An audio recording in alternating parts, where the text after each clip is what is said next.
Welcome back to the Fan House podcast, people. I'm back. I'm buzzing. I've been sick. I've been out. I've been down. Been terminated with work. But I'm back now. The boys are back in the cup with me, and welcome back to another edition of the Sideline View. Sorry for the lack of content, people. Life has been lifing, and when life starts lifing, you know you have to life with life, because that's how you stay alive. Bars. But welcome back, Marshall. What's going on?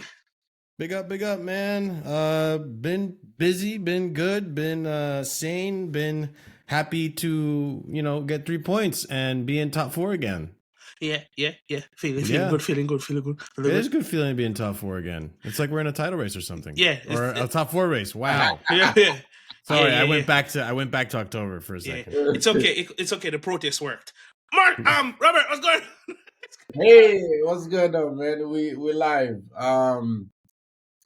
Happy to be back in Chelsea with you boys. Always a pleasure. And so, as Marshall said, we're back in top 4 and only 6 points back of Arsenal, and we play them next in the league. Don't make me dream, but No. Yeah, we're gonna talk about that. I see sign. So, yeah, let's chop it up. Yeah. And people, before we get started, please remember to like, share, comment, subscribe. The content is back. Coming back with the match reviews. Should be dropping some more content with a couple other content creators in the upcoming weeks, but yeah, I'm back. Finally free up some time on the schedule so we can get this going. Now, where do we start? Because we could start, we already discussed the Southampton thing. Oh, no, we didn't. I was that out last week, so we'll collide it. Southampton and Leicester. Yeah. To be fair, let's start here. There are 2 sides that are going to get relegated. They're already gone. The Southampton game gave me a confidence boost in how we played and the amount of goals scored. We took that into the Copenhagen game. The Copenhagen game it was a very changed lineup, but it's another win. And then the Leicester game, I honestly thought we played well in the Leicester game. We just didn't have any tooth at all up front. So that's another win. So is it 2 clean sheets, 3 wins, 3 dubs, and uptaking different performances? Yes, I know the level of quality is kind of not the best to be bragging about, but guess what? It gives the boys confidence going forward into the upcoming run of fixtures. Because remember, we have Arsenal and Spurs in the upcoming weeks. I think before and after the international break. Arsenal before. This Sunday is Arsenal, and then afterwards we come back to Tottenham. Yeah. So, like Robert said, 6 points off Arsenal. I'm not looking at that. I just want to solidify top 4. But next season, you guys gotta kick it into gear. So let me start with Robert, because he started with the 6 points off, like he's looking up, like he's dreaming. Robert, what's going on? I don't dream. I just shoot for the stars. You know what I mean? So, again, it's good to kind of get back to winning ways. And so the Southampton game was an easy game to just get a clean sheet off of.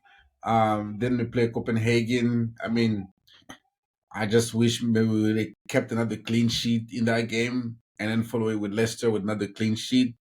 But it is what it is with the Copenhagen game. Don't let me get started on how we consider the goal in that game. But yeah, man, it's good to get on the winning side. I'm sure that Standard FC will say it's only Southampton, Copenhagen, and Leicester, but you gotta beat what's in front of you. So I'm happy we got some much needed wins. And to be honest, the performance against Leicester, as you say, it was a quality performance. Maresca coached a 3-0 win. You can't account for missing pens. You can't account for ref not giving pens. But the overall game was good, given that Maresca said we train and prepare for a back 4, and it sprung us a back 5, just like Copenhagen sprung us a back 5 as well when they prepare back 4, which they don't seem to play back 5 almost hardly ever. But overall, good quality games, and for once, the team is carrying Cole Palmer instead of Cole Palmer carrying us. That's how the team works, and so Long may it continue. Not the Not, team. yeah, not the form. But Yeah, not the form of Cole Palmer. yeah, I yeah, see yeah, what yeah, you're saying. yeah. But long may the wins and the good performances and the clean sheets continue. And let's finish the season strong. Hopefully, we've gone through our slump and maybe get a You can positive get the ball rolling. yeah, get a positive result against Arsenal, and then after the national break, we get most of our players back, and hopefully we go on a stronger run of at the end of the season. Yeah. Marshall, how you feeling? Talk to me. I mean, I'm feeling all right. I know it's always a positive thing to win, and especially to get victories when we're in such bad form. That's always going to be a confidence booster for the players. It's just the performances haven't been very convincing to me. Going back to Southampton, obviously great that we beat Southampton the way we did. Did we keep a clean sheet that game? We did, right? Yeah, it was 4 We kept a 4 clean now. sheet. Yeah. We kept a clean sheet there. And Cole Palmer, not a good performance from him, missing a lot of opportunities in that game. But we got to see a lot of other players get on the scoreboard. I mean, in Nkunku, that I think he had a really solid game that Yeah, day. decent game. Yeah, really solid game. Cucurella's been doing great for us as well. Like he's looking phenomenal. We're back to discussing him being, arguably the best left back in the league, right? Maybe it's either him or Vardiol for best left back this season, but then we go to Copenhagen, and I wasn't very happy with that result, mostly because I felt like we should be able to control Copenhagen a lot Yeah, more. we should have been dominant. We shouldn't have conceded in the way we did, and I just genuinely feel that we should have scored more goals in that one too. But that's not surprise either with this Chelsea team without Jackson, and this season in general past Boxing Day, right? The goals have dried up. And, I was a little bit more happier with the Leicester result, considering the Copenhagen one, because we were in control of the game a lot more. We were creating chances that, unfortunately, Neto's shot goes a little wide. Palmer misses a penalty, which, it's so unfortunate. It's the 13th penalty, but hey, he's human. We all knew that he was going to miss a penalty at some point, so I can't even be that upset about it. Maresca saying he was sick 48 hours afterwards with the runs and whatnot. Yeah. And he still wanted to play, which I don't know if he was protecting the player or it's actually true. But even if it doesn't matter which, I know he really wants his team to be in top four. You can tell he's Palmer's really playing for the badge, and I respect that. But you even had Nkunku header that went straight to keeper. There was a lot of opportunities that we could have. And the refereeing too, which Robert alluded to, there was a lot of chances to really get ahead in this game, and unfortunately, just didn't work out that way. But I'm content that we are getting the 3 points that we're supposed to. Where other teams are, earlier in the season we were complaining that we were dropping points when we weren't supposed to, And I'm glad that we're back to meeting those expectations of we're supposed to win this game, and we did. We also kept 2 clean sheets in a row in the Premier League. We won 3 games in a row. And that's good for confidence. That's good, especially for our defense. Seeing Wesley Fofana come back, play 71 minutes. Like, he looked good. He looked good. And he looked good. He was playing that right back, right center back, right back that Disasi was playing when he was at the team. And he looked good and he was putting in a shift. And, I was worried about how he would, respond. And respond, to the injury. but he looked like he didn't miss a single beat. And Maresca, I got to give him kudos to Reece James, to Wesley, the way he's been managing these injuries, and how, knock on wood, Reece James has been staying relatively fit, since he's come back from his injury. Him. Yeah, for him and Fofana being able to play the 71 minutes tells me that he was ready weeks ago, and you just being overprotective, which I need that. I need these players to heal from their injuries. So it was good to see that the team got a clean sheet and just controlled that game, because we know 1-0 games, We've lost those games before. Yeah. We were winning 1-0 against Crystal Palace, and then we conceded a draw last minute. We were winning 1-0 against Fulham, and then in the Lost last 2-1. minute we concede 2 and we lose. You know, these are type of games where you want to keep clean sheets and you get points. We win those 2 games because we keep a clean sheet. We're looking at, you know, third place. Yeah, comfortably Third top place 4. or even second place. So it's these are the type of results that you need to win. I don't care how you win. I don't care how the players celebrate afterwards. They should celebrate, man. They're under a lot of pressure. They know what's been going on in recent form. They know how the fans feel. I mean, the fans make it very, very blatant how they feel, even when, you know, the team isn't losing. And it's just, it is what it is. It's frustrating on that end, but I'm just glad that the team is you know, getting the points where they need to. And now on to Arsenal, who just dropped points to United. So that gives me a little bit of hope that maybe we can get something done. Yeah, I agree. I kind of wanted to touch, before we move on, I kind of wanted to touch about the defensive aspect of that's something you alluded to. For me, seeing, because it was the first game in a while that I didn't feel like we were going to lose the 3 points. I was confident. The way how Fofana was moving, the actual back three, because we had some height back there and we had some physicality back there, i.e., I'm not gonna count. You know, you guys know I'm not talking about Kola. I'm talking about, you know, Tosin and Fofana.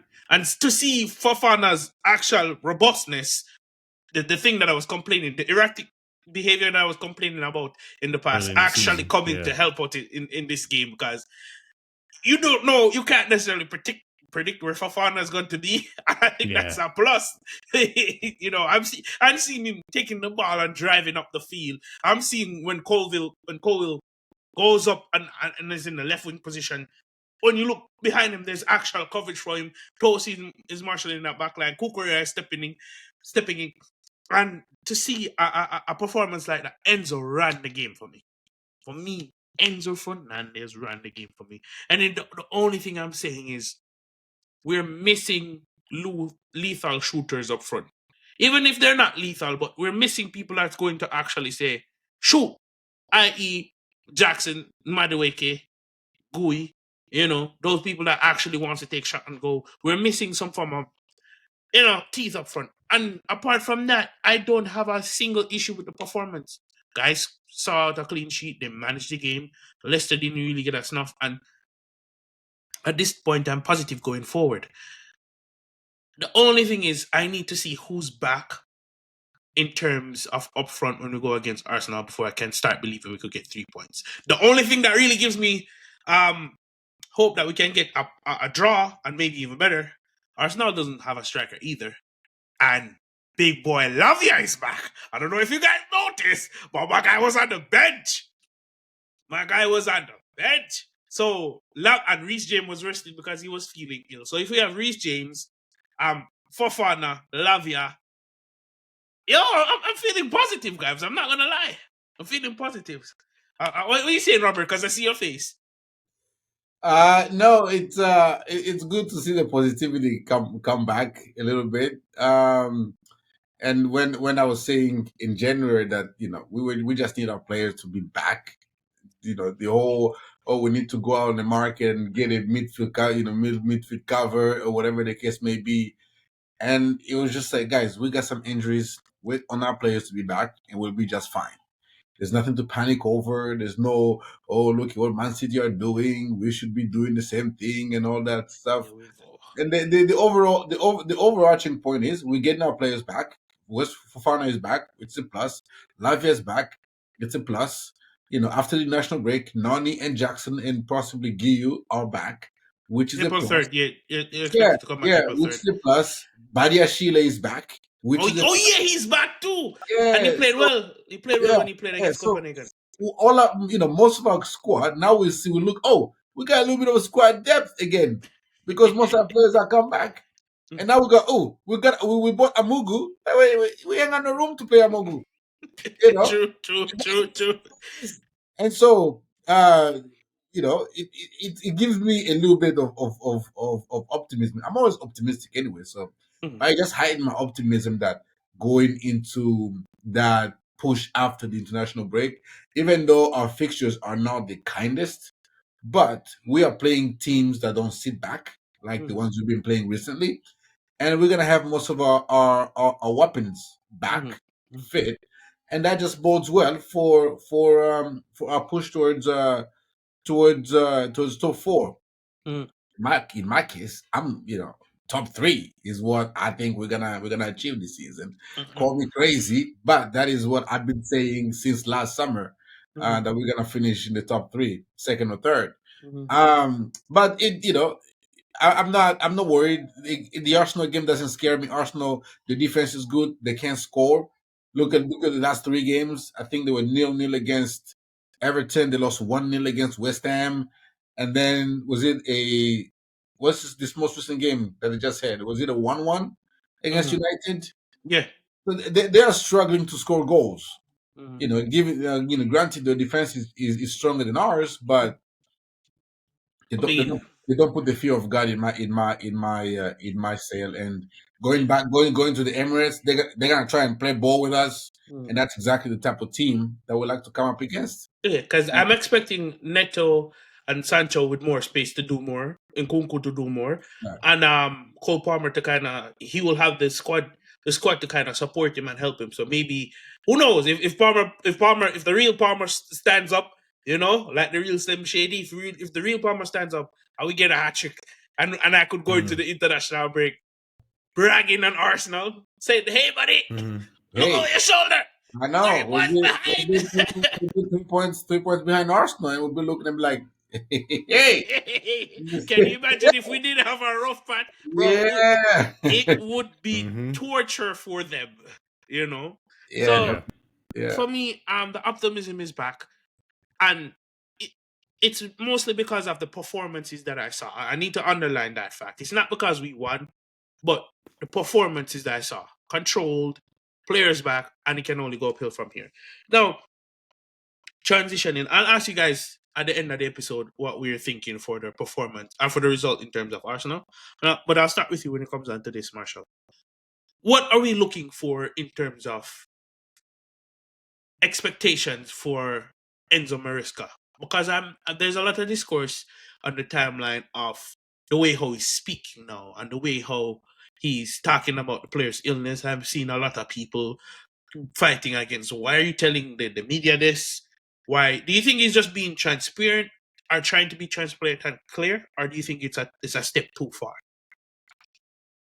I think it's an experience. I'll be honest with you. I mean, it's once you hit the Premier League, the amount of talking and press you have to answer for is unlike any other league. Let's be honest. Like you see Ruben Amorim and how he's talking. It's like, oh, we're not used to this, so let's try to get a story. The media is always going to try to get a story, right? And you start to learn how to speak to these journos and stuff from experience, right? He's going to learn. Like we saw earlier in this, a few weeks ago, where he was saying, this team isn't ready to be in Champions League and all this stuff, and it asked of me to be in Champions League, and now he's changing his rhetoric, and now he's saying, maybe the Chelsea admin was like, hey, yo, you need to start saying these are the standards. Like they showed him the tapes, and they're like, yeah, this is what Chelsea does. Like, oh yeah, I didn't see that tape, and it's reminding him like, yeah, top four is, for us at Chelsea, what we're used to is bare minimum. So in terms of like expectations for Maresca, it's I need you to make top four. I need you to get us into Champions League. And if you can exceed by even getting us into third, maybe even second place by the end of the season, that'd be phenomenal. That's I have hope that when our players come back, especially the ones that have been out of the limelight for so long, they come back refreshed minds, just ready to attack like they were ready to attack in the beginning of the season. Because we need that injection of energy right now in this team. We need that boost in confidence that, these guys can't phase me. I remember in the beginning of the season, these players were impenetrable in terms of criticism.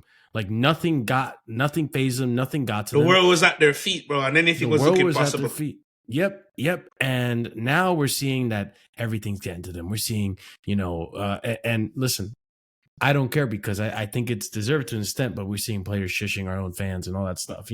It's to an extent like it's getting to them.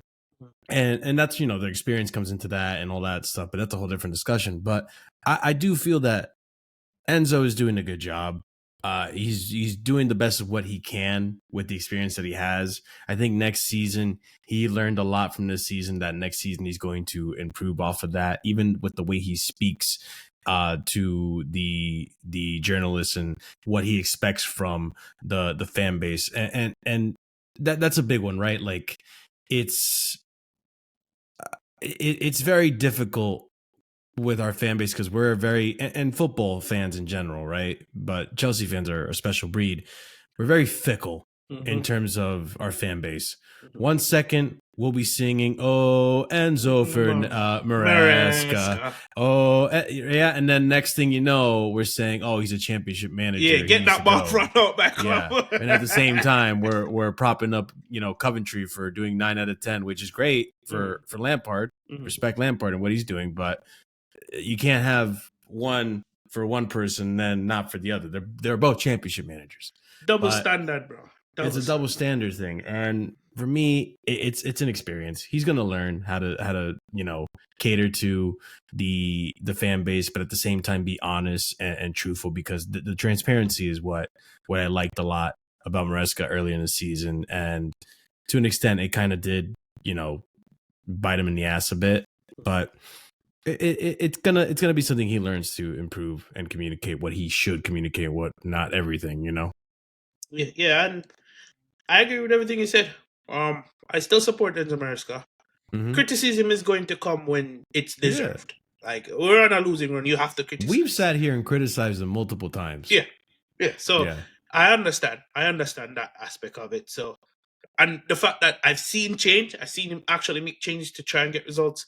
Can't blame him for that. Majority of our attackers are out. We don't have a striker right now, and we have to make do with what we got. Robert, what are your thoughts on the question? Yeah, man. I think Maresca, he's been disappointed with the fans, especially in the last couple months. I think he came and we loved him, and he was trying to cater to fans, trying to say things that fans we like. And when he was saying we're in the title race, the entire fan base was united behind him and saying we just chill guys. And then we hit a rough patch, and it got toxic really quick. And the stadium, the fans are going there groaning and moaning and booing and all this stuff. And so I think Maresca has got to a point where he's like, look, this is not PlayStation. You cannot expect a chance to be created every 2 seconds. We have a game plan that we're gonna execute. He said he called for Stamford Bridge. Before the game, he says we need our fans to back us, behind us. And then we go into the game. Within the first 15 minutes, there's groans and moaning and stuff at us being patient and doing the patient build up. And Maresca said at the end of the game, say, "Yo, look here, this is not PlayStation. You cannot expect, we're gonna go in there, it's gonna be a basketball game. Gung ho, yeah. It's gonna be gung ho every single time. It's like people, our fans want us to park the bus and then counter, like have 15 counters in one game, and creating tests that way. It's like, no. We have a game plan. Trust it. Back the players. That's what he said. This is not PlayStation. We expect our fans to be behind the team." And rightfully so. And I've been hammering this point for, it's like our home support for our team is crap. It's like we expect we wait until they show us something before we can start cheering for them. Like and even when it's 0-0, like the opposition, like the Leicester fans were louder than the Stamford Bridge, and I'm like, this is not acceptable. And I'm, it's getting to the point that, oh no, the match going fans, they pay the hard earned money to go. Like, brother, I don't care. You're not gonna be holding us hostage and because you spent quids affecting the performances of the players just because you pay £850 a year for season tickets. No, yeah, we already do respect. Yeah, it's your money, but you go in there. It's not a right. It's a privilege that it's not like if you give up your season ticket, they're gonna come and beg you to get it back. Somebody else gonna pick it up quickly. And so, the fact that we have the oldest season ticket holders on average age in the league, they've grown to see the hoof long ball and the keeper kicking long and all the time. That's how they've grown up to seeing and now you have a coach that's trying to build up from the back from the keeper involved. There's kind of a semi center back and build up and whatnot. And fans just get impatient. That's like, how you gonna come to the game? You know this is Chelsea. You know this is Maresca. You know how we've been playing the entire season, but you're coming and we are in March, and you're still groaning and moaning at the stadium. That does not make any sense. Javon, can I ask you guys something? Yeah. In reference to the fans thing, do you guys think it's a cultural difference thing? Because I know in the U.S. we do boo, right? Like that's something that it's not like that normal to us. I know I've booed and stuff, like it happens, and I'm known to be said.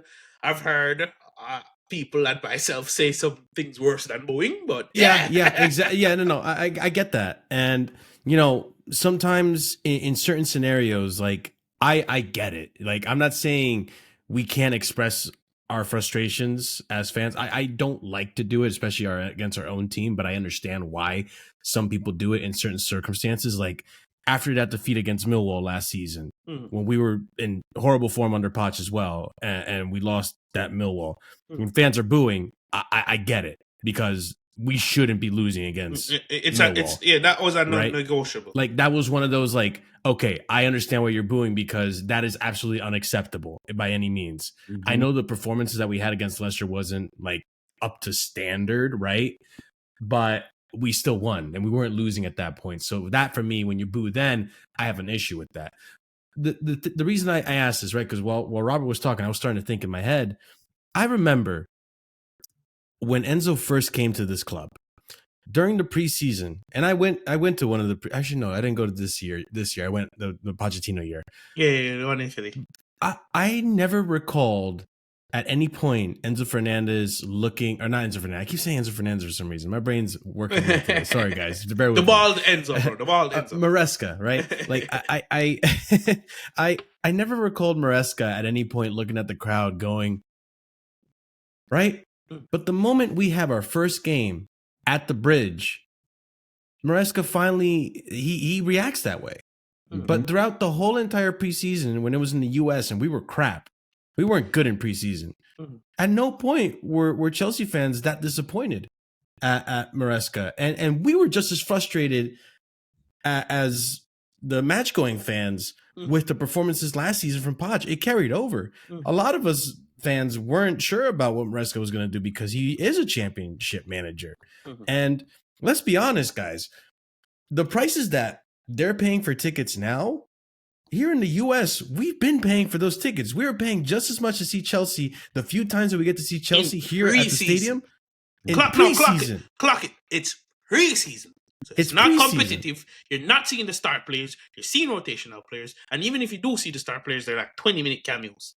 Exactly. And it's not the best version of Chelsea, but we still pay hand in what's the saying? Hand in mouth for these games. And I don't hear fans booing. I hear fans being enthusiastic. If anything, we're booing the opposition team.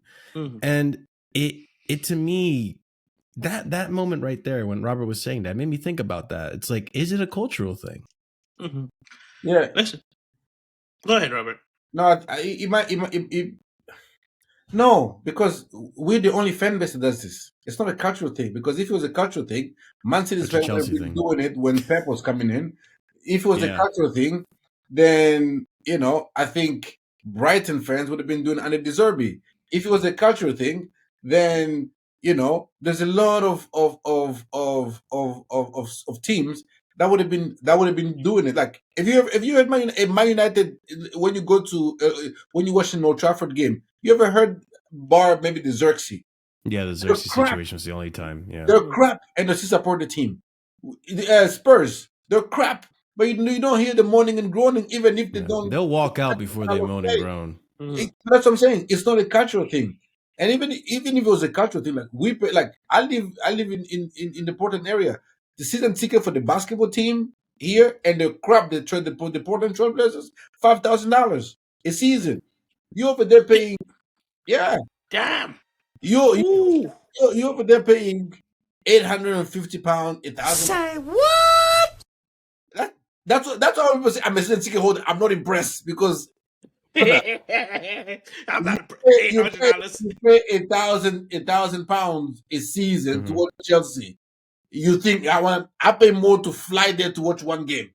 And I'm serious. Not wrong.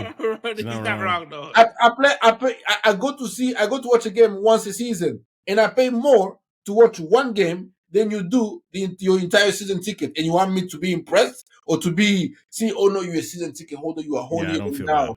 No, I'm not gonna feel bad. I'm not gonna feel bad because I support the team my way. When I wake up at 4:30 to watch Chelsea every Saturday, you're not there. Mhm. You know what I'm saying? And so when we play midday and I have to take a break, 2 hour break into my work day to watch Chelsea, you are not there. And so for people to come and say, oh no, no, just you go to Stamford Bridge, support the team. Like Because they need it. They need it. yeah, Yeah. I was watching the United game, bro. I've watched plenty United games. They are atrocious. I never hear no groaning, Bro, no booing. he's looking for a word worse than atrocious. That's how bad they are, though. That's how bad they are. Spurs are atrocious. They're not booing. You know what I mean? Leicester, they're they're atrocious. But when you go play Leicester, they support the team. They might boo when if they get beat 5-0. Yeah, At rightfully the so. end, yeah. Southampton. You know, Southampton we were pressing. You know, when they had Russell Martin and they were making those mistakes in the When build you're up. playing them from the back, yeah. They weren't Mhm. booing. We at Chelsea Football Club, we think no, it's not a cultural thing. It's just that we have an older fan base, and older our season ticket holder are older people who have grown up with the Sean Dyche and Sam Allardyce type of football, and this slow build up bores them, and the attention span is they don't have the patience to wait. They want to go into the goalkeeper just sometimes we just gotta hoof it up. It's like no, that's not what football is anymore, and you better get used to it. And I've been saying this respectfully. If you don't have the patience to go watch Chelsea, give up your season ticket or give it to your son or your daughter Dude, I would or love to go somebody see Chelsea. younger who will understand, who will know I'm going to watch Chelsea. The way we play is we do slow build up from the back, and you go there with that expectation and with the idea of supporting the team throughout the build up. If you Yeah, go in there expecting it to be PlayStation and a hoofball, when Sanchez get the ball and there's a half a pressure, he should kick it long wherever it is so you don't concede. That's not how we're gonna play. Just give up your season ticket to somebody younger, give it up and say, you know what, the way we play, I don't enjoy it anymore.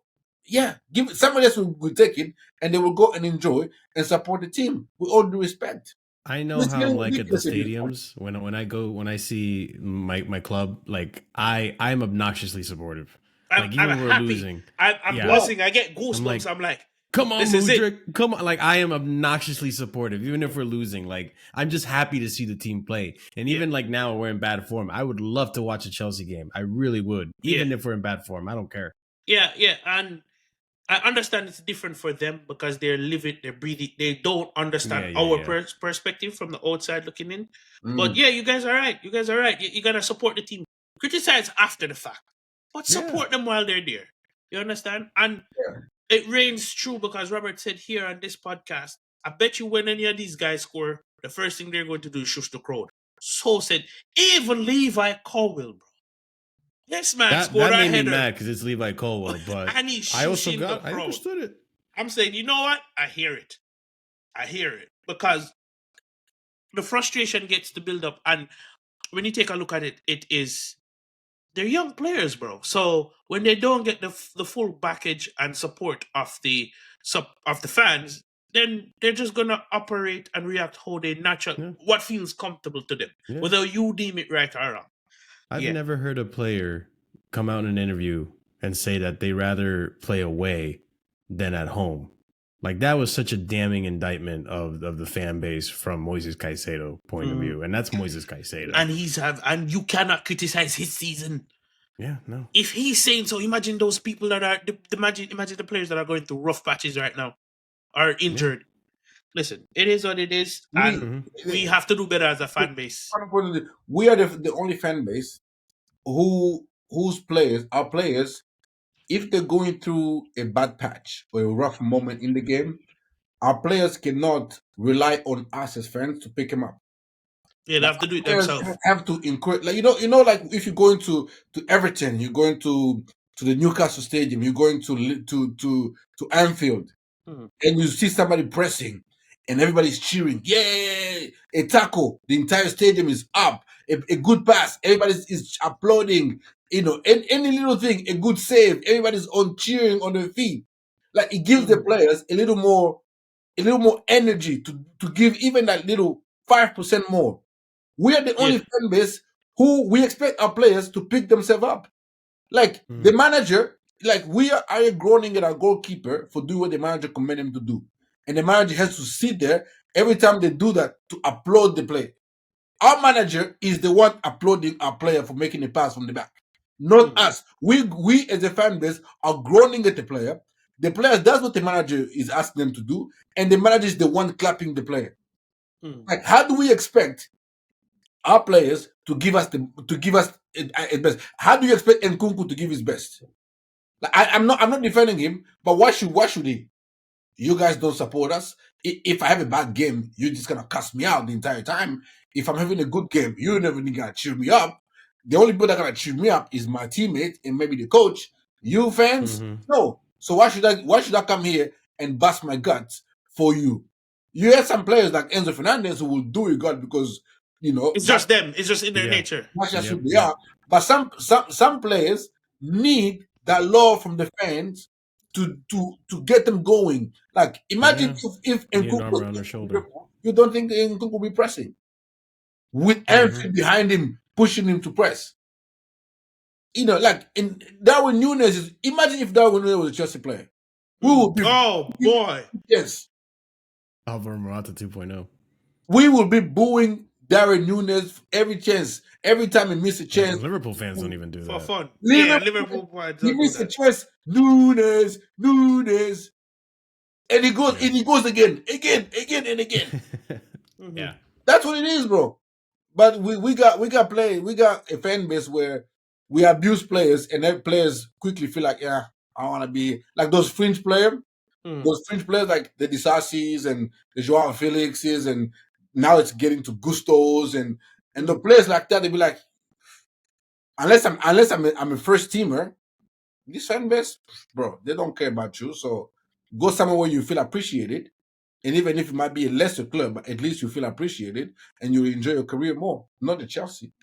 Yeah, I hear it. And yeah, I kind of lost my train of thought there because yeah, I remember now.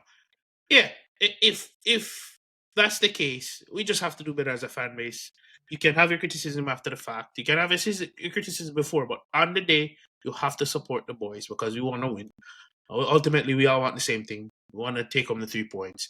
We want to take home trophies. And Enzo Maresca, you're doing on the totality of everything. Once you bring home the Conference League and a top four finish, you had a good season. You had a good season because at this time last year, boy, we struggling.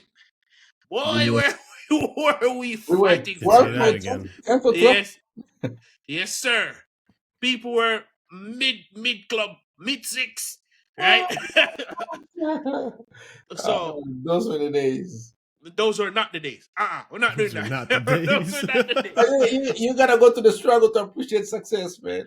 Yeah, bro. So I understand. Now transitioning a little bit before we do anything or before we say anything. Happy birthday. Happy 120th birthday to the club I love. The club Hey. you caught me, I bleed blue. Happy up. birthday to Big up Chelsea Chelsea. Football Up the Club. Chelsea. Up the Keep Chelsea. the blue Keep the flag blue flag high.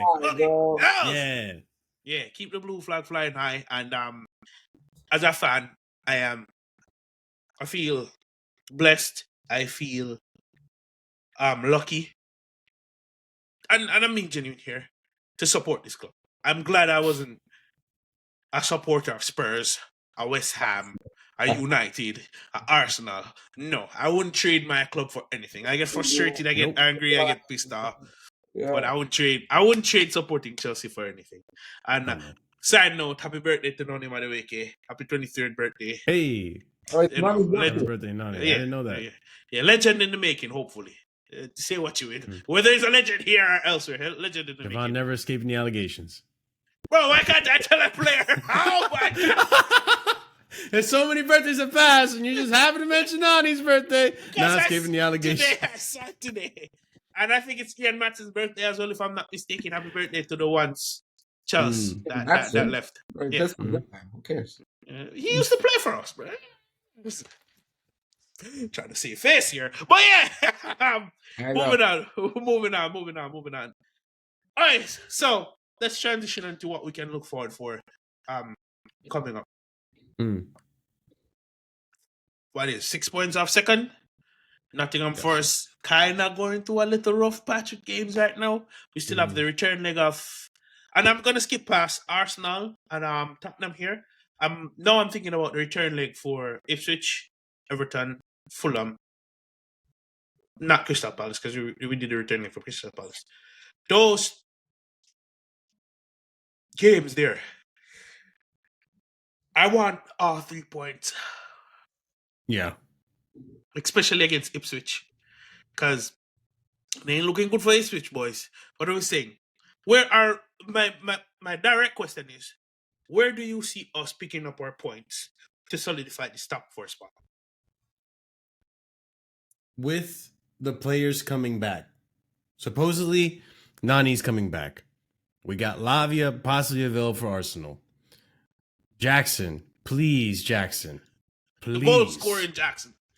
I need you to come back, and I need you to prove every single hater wrong and show them that I can be a goal scorer. I like, he's been out of the limelight for long enough. I really hope that he comes back stronger than ever, like AFCON strong. You know what I'm saying? Mm-hmm.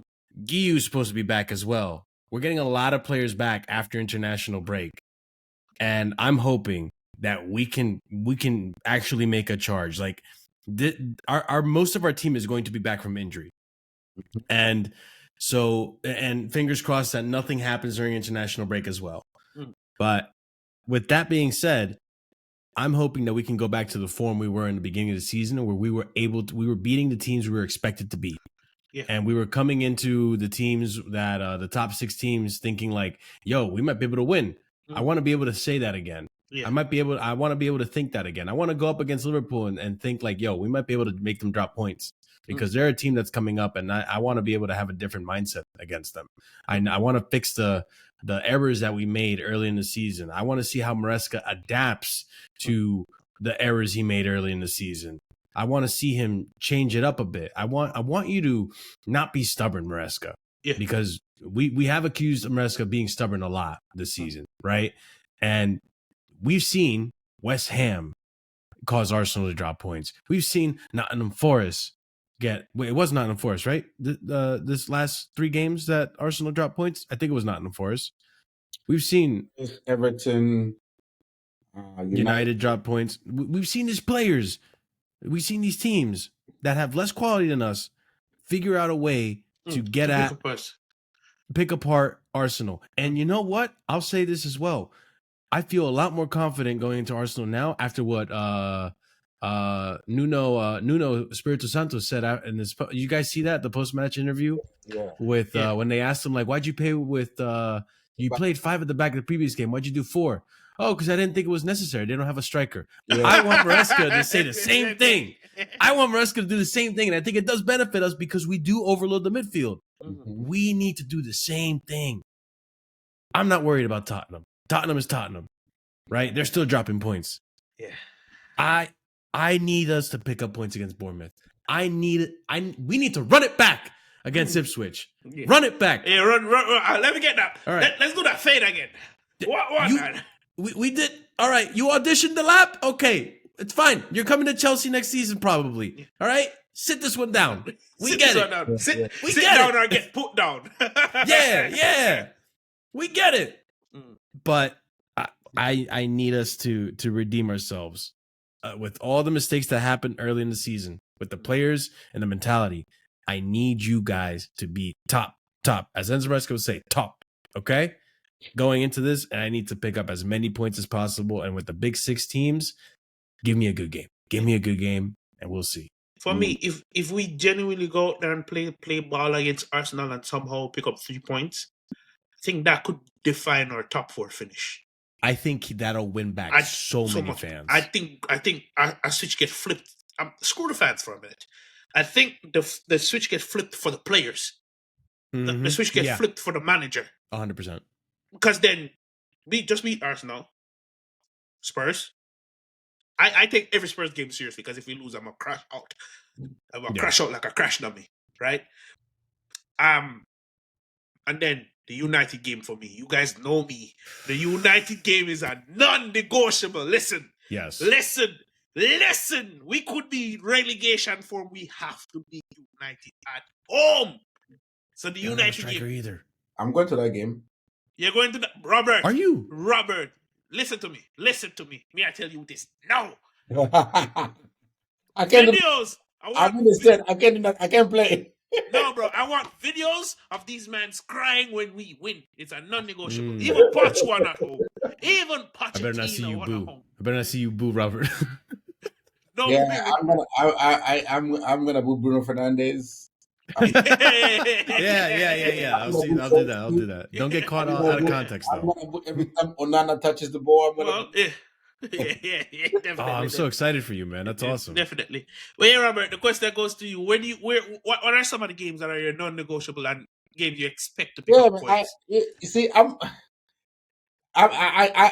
acknowledge myself that I'm a little overly optimistic at times. So I'm looking at our April fixtures and I'm thinking we probably should win all of them. Let me quickly pull that up now, because we got our first game back is against Tottenham. Yeah, April is the harder one, right? May is the harder. No, April's the easier one. We got Spurs. May is where it gets really tough. Yeah, we got Spurs at home. That should be a dub. We got Brentford away. Brentford, they started the season really strong at home. Yeah. They haven't been That's a tough match. great. We got Ipswich at home. Which we should win that. We got Fulham away, which at home Fulham will probably come out and play a little bit more. Yeah. And then after that we got Everton at home.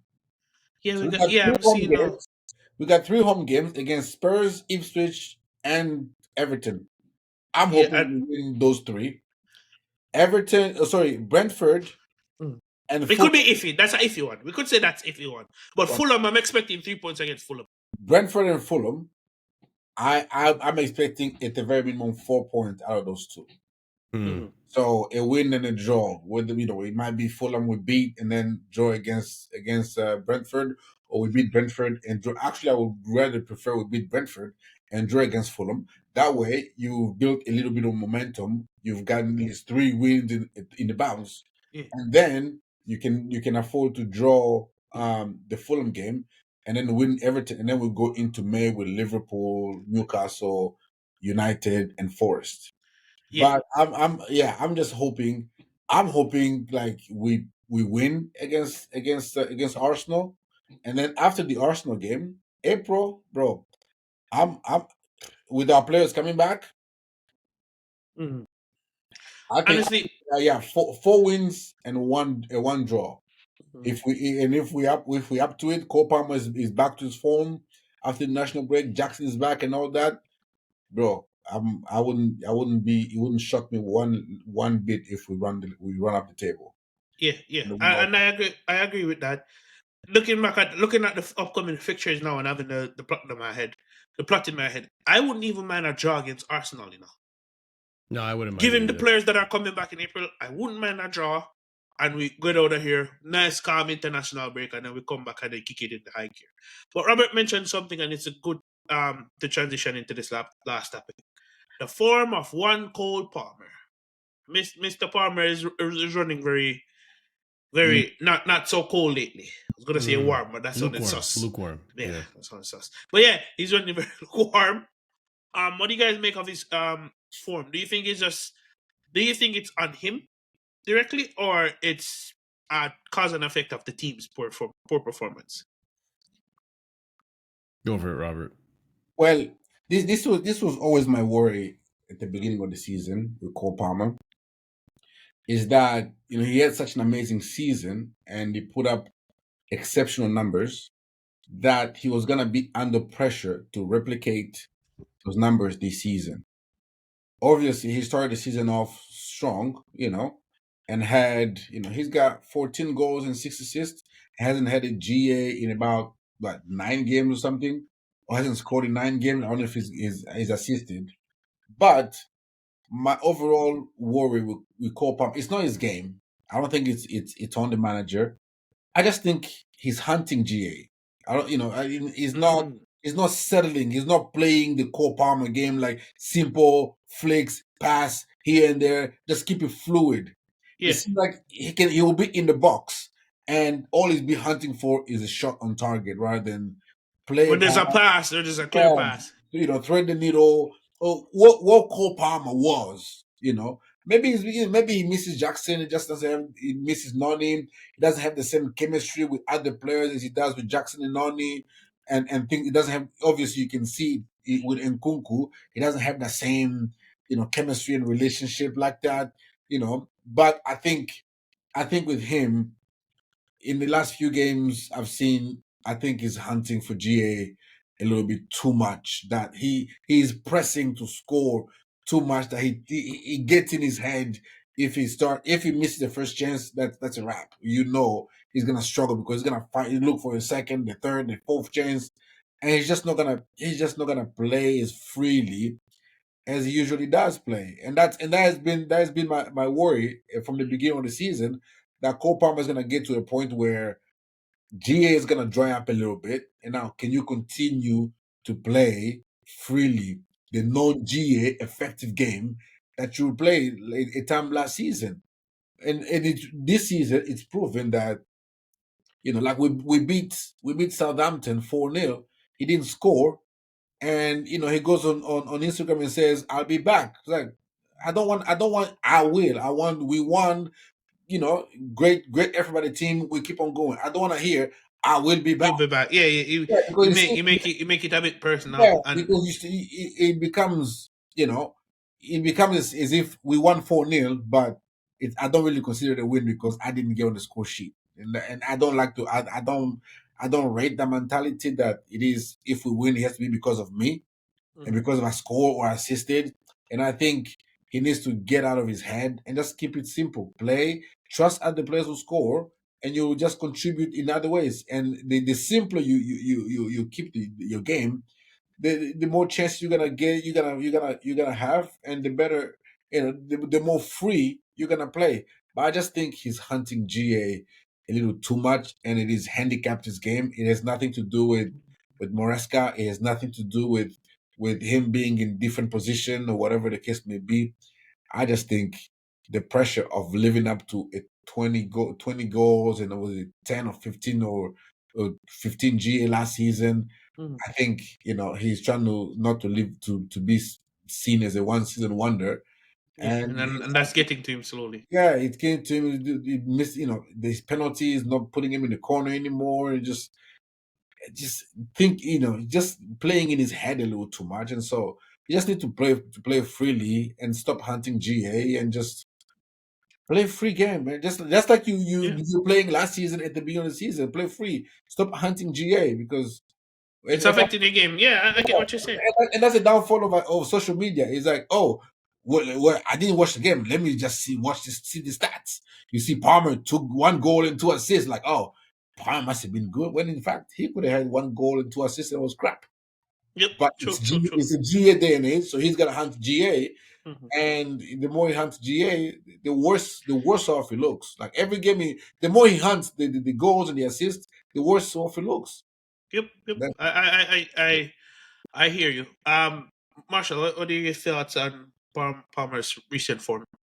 When it comes to Cole Palmer, I'm only human after all. Don't put the blame on me. That's how I feel about Palmer. What? Listen, I think Robert nailed it on the head with it. Hey.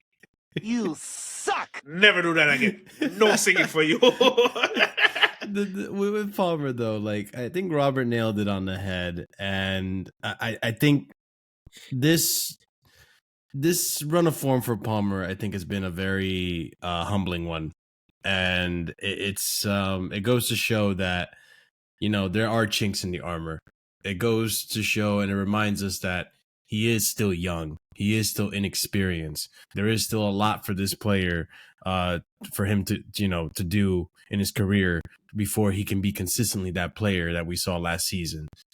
Now people have figured you out, right? Now you don't have the partners that you normally have around you. This is where you need to become the player and need to learn how to be a player that can still manage in these scenarios. We've seen KDB do it with less, right? We've seen Lampard do it with less and do it with multiple different strikers, with Anelka, with Drogba, with Torres and stuff. This is stuff that Robert said it, right? I think a big hindrance for him is not having his usual partners. Nani, the link-up play between Nani, the link-up play between Jackson and stuff. I'm not saying it's an excuse, but it's one of those things that when you are used to balling out and playing with your boys, they know how you want the ball. They know how you want it over the top, the 1-2, the flick here, and they understand you. And you can see the frustrations he has with Nkunku. You can see the amount of times he refuses to give the ball to Neto, and Neto's making the run. It's there. It's there for us to see it. Like, it's stuff that over the course of time, he's going to have to learn to develop his game so that he can adapt in those situations and be able to provide for the team. Because right now it seems like he wants to prove, like Robert said, that he still is ice cold Palmer. He's that guy to carry Chelsea. But this isn't like last year, Cole. Last year, we didn't have a system. Last year, it was individual brilliance FC. We're not doing this anymore. Mhm. Yeah, it was Palmer FC. Last year, we were relying on individual brilliance and players to just step up and make something happen out of nothing. Now we have a system, and this system relies on every piece of the puzzle working. in unison. And in games like last night, in games like Southampton, you need to be a team player. You need to understand that you can't just shoot every single shot. Yeah. You have to be a little bit less predictable, because now these defenders are picking up like, yo, this guy is desperate for a goal. Just be careful for the left foot shot. Watch the right foot. He's going to try to go for goal. He's going to hold on to the ball too long. Because that's another thing I noticed. That's another thing I noticed. He's doing his dribbling. His dribbling aspect, it was always good, but this trip around in this form, he's holding on to the ball. Where last season, when he sees the pass, he's releasing it immediately. He's letting it off. He's making that run, and I think that's a cause and effect of wanting to score goal, wanting to get out of this GNA drought. Yeah. He's not necessarily someone to post on social media, but for him to make that post says to me that's a big, let me see, what's the word? He says to me he's thinking about it and it's getting to him. So once he get out of his head, it will all flow again because the talent's there. Yeah, no, and we know that. And listen, even with the penalty miss, like, we know he's human. He wasn't gonna, score every single one of them. And we know. Insane. Yeah, no, and honestly, with the form that he's been on too, like when he stepped up, I had a feeling he was gonna miss it. I had a feeling. I just kind of knew. I was like, he's been so bad lately that he might just miss this.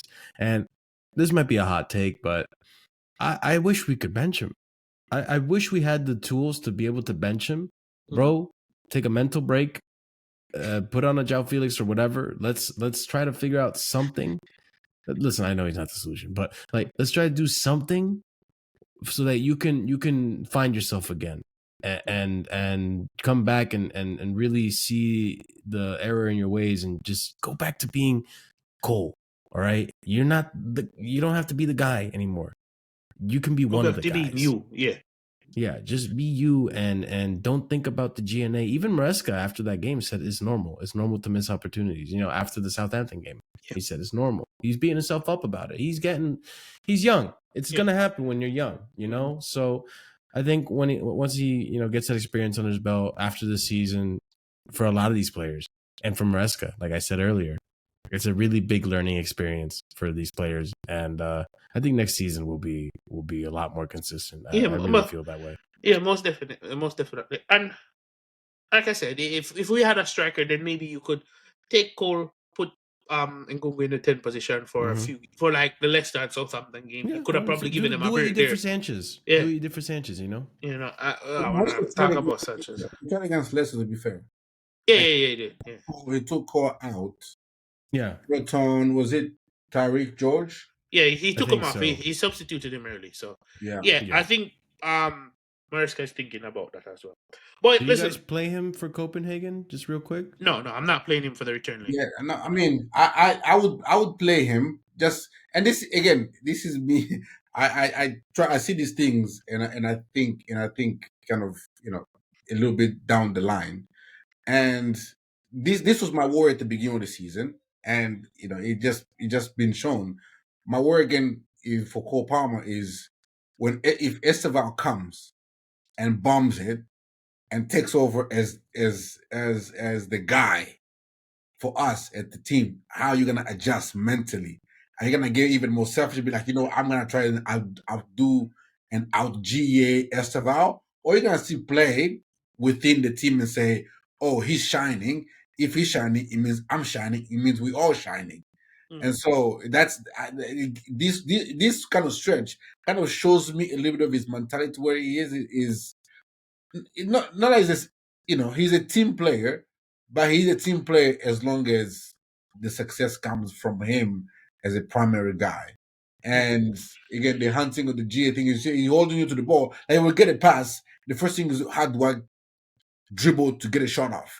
And it's only until he doesn't have any options that he passes, and that the occasion, the opportunity is already gone. And there's so many occasions where Nkunku has been wide open for a tap in. And he doesn't. Not in. He just goes for the shot, and he's like, "Bro, get out your head, play for the team, look up, play for the team." The same question we've had for Daxononi and Jackson. Same criticism he receives. Jackson is the least selfish guy. He will give you the shot. You take it. No, I'm saying initially when Jackson just started, because I remember a couple of times when he just started with us. Yeah, I was screaming. Yeah, that is again, that's Cole is gonna need to learn to be more of a team. Like it is a team. I ain't the only one who gonna eat. We all gotta eat. Esteban gonna come. If he shines, we all shine. If I shine, we all shine. If Jackson shines, we all shine. And so be a team player. Play freely. You are highly skilled. You can pick any pass. You can dribble. You can do flicks and stuff. All of that. Play freely. Play your football, bro. Yep. And stop hunting GAs. Otherwise. Yeah. Otherwise, it's not gonna end. It's not gonna end well. It's not gonna end well. Yeah. And on that note, I'm going to end it there. Good discussion, boys. Please remember to like, share, comment, subscribe. Hit the notification bell to get notified when I upload a new video. Content will be dropping this week, and we are back. Now, with that being said, Marshall, let them know where they can find you. Ladies and gents, you can find me over on Casually FC on YouTube or Twitter. Twitter, you'll find me being angry at our fan base, but on YouTube, I discuss a lot of Chelsea stuff and live streams. We give you plenty of content. Tomorrow's a Chelsea Hour show. Thursday's a reaction to the to the game. I'm gonna be on American Idiots on Friday, and Saturday's a preview to Arsenal, and then Sunday's reaction to Arsenal. So yeah, plenty of content over on Casually FC. You might even see one of these boys on one of the panels. So yeah, by all means, check it out and help us get to 5K. Yeah. Yep. Ooh, almost at 5K. Let's go. Working hard. Up to the get to likes, 5K. people. Up the subscriptions, people. Up the comments, people. Yeah, like this, man. Yes. Robert, let them know where they can find you. Well, man, I am here, chatting Chelsea every weekend, and you find me on Twitter. And hey, support these two fantastic fellas over here, man. Go subscribe, like the videos, link, show them some love, go comment, share the streams and all that, bro. Support, the Chelsea community, man.